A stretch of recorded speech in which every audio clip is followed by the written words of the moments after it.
Live action Fullmetal Alchemist literally broke me. My main hope, above all, is that somehow the third movie upholds the tonal improvements of this film while also delivering a legitimate story with actual stakes and character writing. Things did not go according to plan. It's hard to even know where to begin with this one. Let me give you a frame of reference here.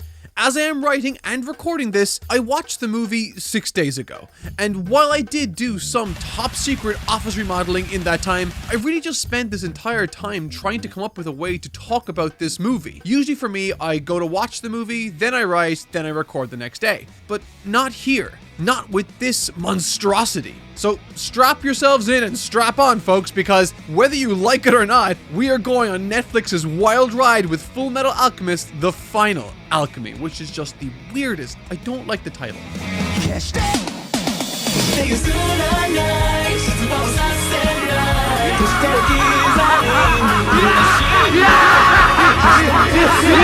So, how does the final movie in this live-action trilogy stack up to the rest? Well, if it wasn't obvious by my incoherent ramblings earlier, it's the worst one. Oh boy, is it ever the worst one. Which is not something I thought was even possible. Like the first two, especially movie 1.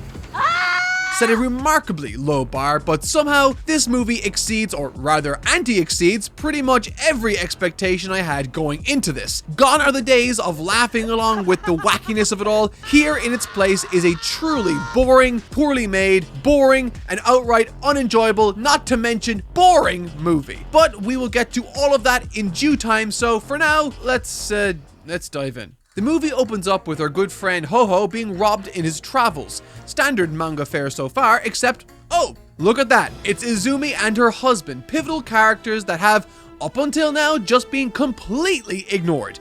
And it's clear to me that this entire opening section was the screenwriter suddenly realizing that, wait, we're missing like several of the human sacrifices for the final arc. Uh-oh, because Izumi's introduction is about as unceremonious as it can get. She pops up on screen, punches a bad guy, and then we basically hard cut to Ho-Ho entering her kinky by force and fixing her uterus or something. I don't know. Then as soon as we're done with that character introduction, we are right back to where we left off last movie. And of course, just as one would expect, Envy spends about 0.01 seconds in his lizard form before quickly reverting to his human form. Gotta give it to Envy, they are truly budget-minded here. The movie studio thanks him for his contributions. This entire section is really an immediate red flag that somehow, despite all odds, the CG in this movie is even worse than what came before. All of the scenes inside Gluttony's stomach are against a plain dark background, and despite that simple background, the green screen work is still remarkably atrocious and absolutely noticeable the entire time. Meanwhile, Al and Gluttony go to father for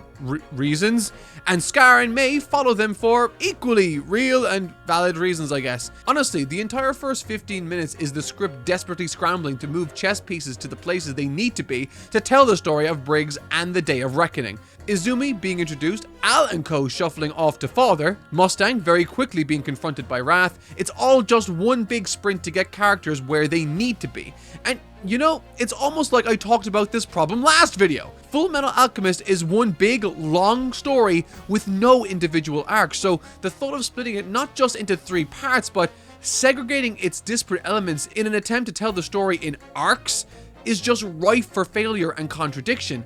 But the baffling part is, even with how bad this approach is, this movie manages to make things even worse with how quickly it's forced to speed through everything. Nothing is given breathing room. The entire thing feels like an any percent out of bounds speedrun of Fullmetal Alchemist, but no longer in a fun way. It's just one long chain of story beat happens, and then yada yada, and then the next story beat happens. Over and over and over and over again, until its 2-hour runtime has expired and you are left questioning your sanity. Sitting there in your couch contemplating the meaning of your very existence.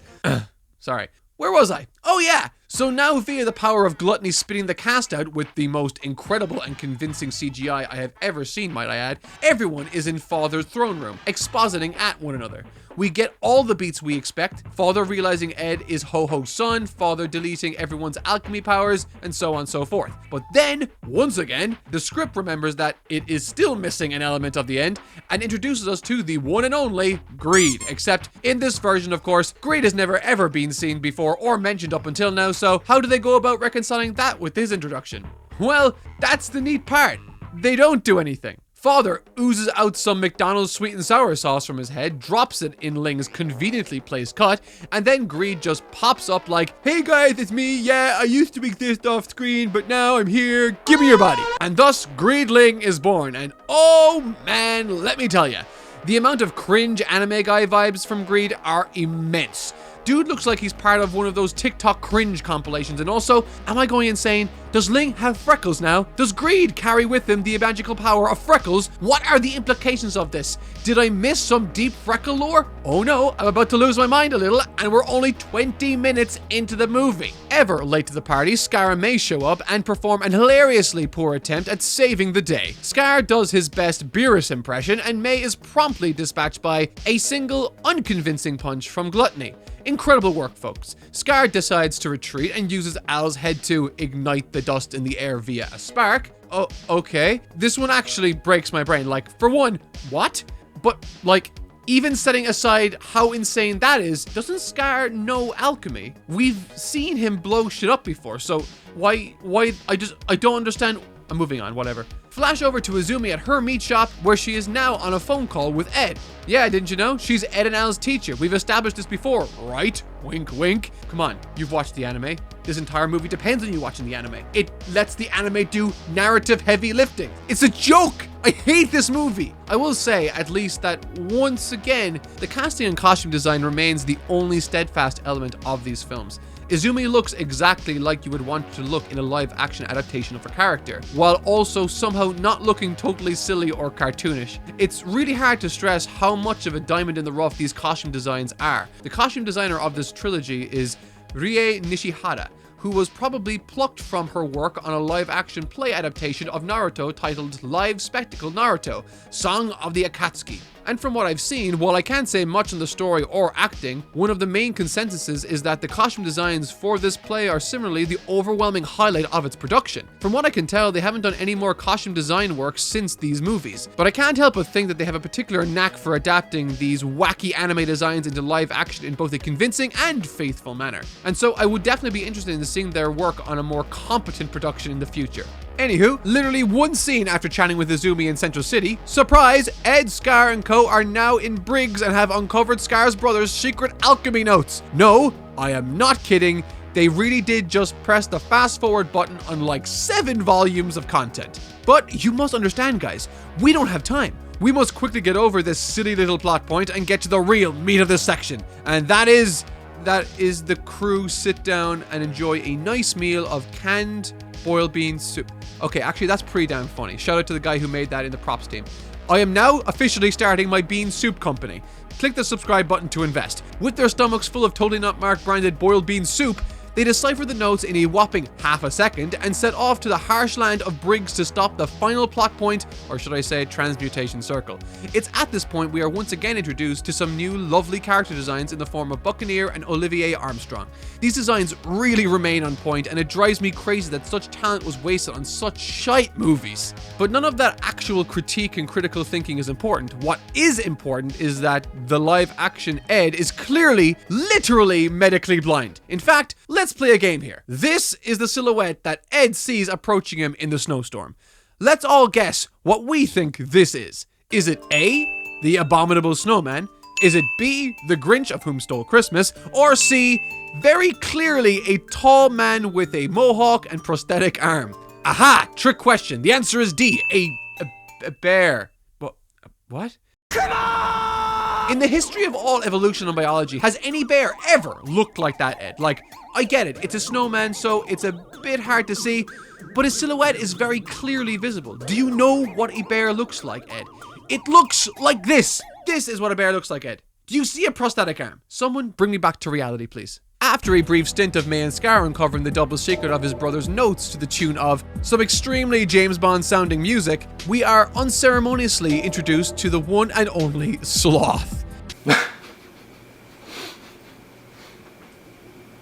It was at this point I realized that this movie's CG had transcended bad. The CG work for Sloth goes so far past bad CG that it goes even beyond wrapping around to so bad it's good and transcends all the way back to so bad it's bad again. There is no shot of him in this entire movie's runtime that doesn't look like complete ass. I am 99.9% sure that they ripped the skin texture from a PS2 game. Thankfully, we don't have to look at him for too long because our good friend Armstrong goes full cartoon mode and shoves him out the door while literally peeking out the top of a tank. And with that, we are officially back to the being 100% faithful to the anime is not always a good thing conversation of the last video. Oh my god. Having said that though, at least this sequence was fun in a goofy sort of way. Like, yes, it is incredibly stupid and impossible to take seriously, but as I was soon to find, unlike the rest of this movie, I at least got to laugh at this scene in an ironic sort of way. Unfortunately, it's at this point only 40 minutes into the film at which the last breaths of any sort of entertainment are thrown out the window. From this point on, all the chess pieces are in place and it is a scene-by-scene loose adaptation of the anime story as you know it. Some things are trimmed, everything happens at 4 times speed, and nothing lands. I really mean that. I want to emphasize that. Nothing lands in this movie. And it's all just so incredibly boring. It's so insanely boring. Like, the greatest sin of the first 2 movies is that they were often just chock full of long stretches where nothing fun, interesting, or entertaining in the slightest happens. And apparently, this movie's script decided that those elements were actually the trilogy's strongest points, because it goes all in on this idea. Whatever you could possibly imagine the remaining 80 minutes of runtime could look like, that is in fact exactly what this is. You nailed it. Fantastic. Great job. Gold star. And legitimately, it left me sitting here thinking, well, what is even to be talked about here? This movie brought me to a complete existential questioning of my value of reviews and videos of this nature to begin with. Like, yes, I could sit here and go through the blow-by-blow of so much of the rest of this, talk more about cringy Winry flirting, how despite a complete lack of character, Armstrong remains that bitch, or recant the bits with Ho-Ho living his life with Al for a bit before launching into a 10-minute long flashback about the dwarf in a flask.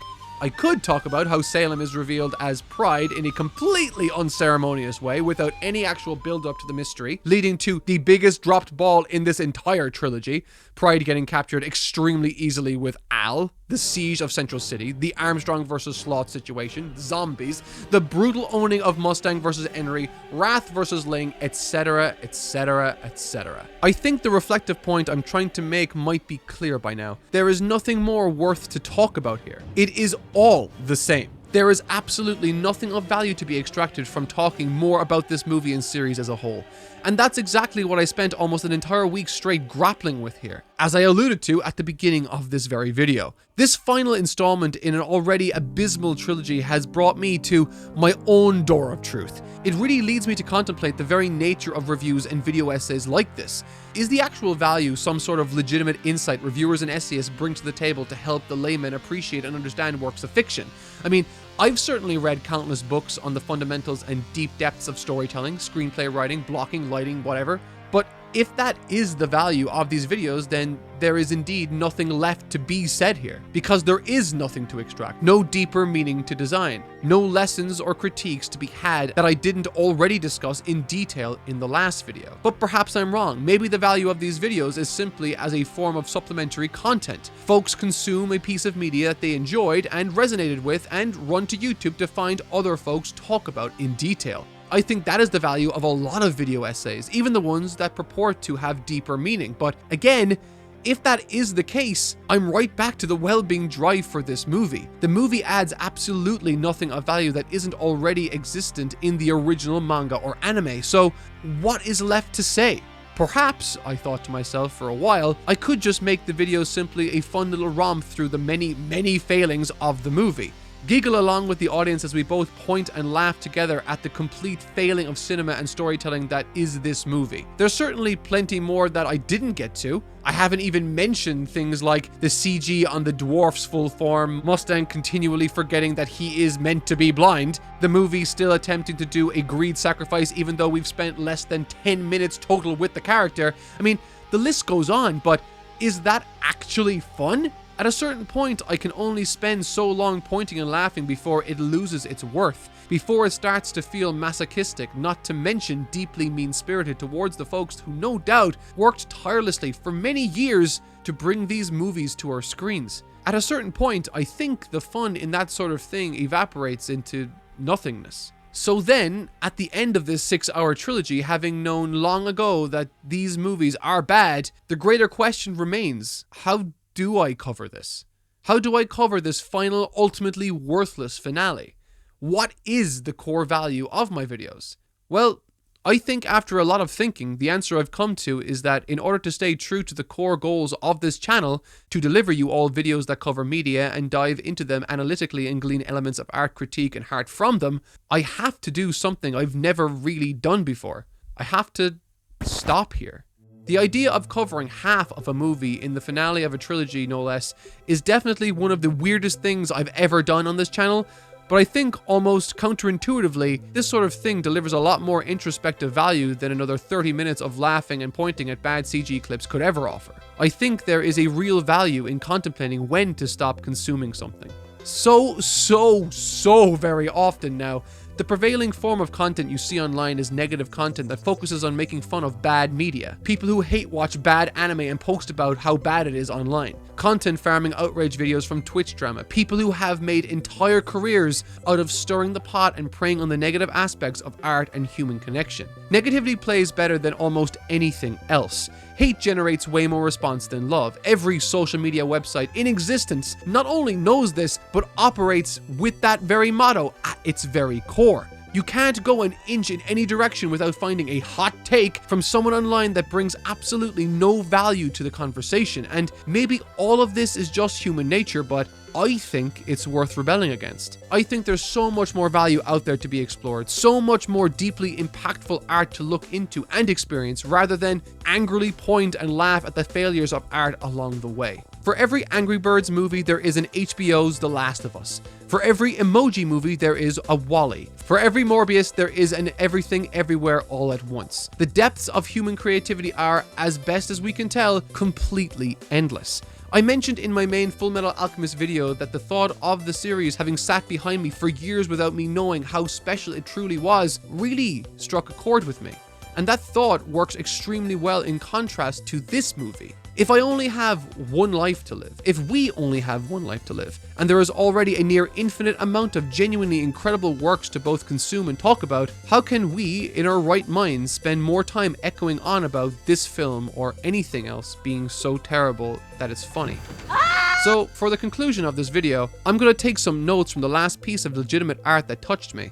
I am stealing a move from Fullmetal Alchemist Greed. This insane move, simply stopping this review halfway into the movie, is my final rebellion against the concept of hate watching itself. I'm cutting it here, and I'm going to encourage anyone that made it this far into this video to go consume some new art that you enjoy. Pick up that manga you've been thinking about reading. Go watch that movie with your friend that they've been recommending you to watch relentlessly for years now. Hell, go make some art yourself. Take the 30 minutes of making fun of this shitty movie that you could have saved and make something of it. Seize the day.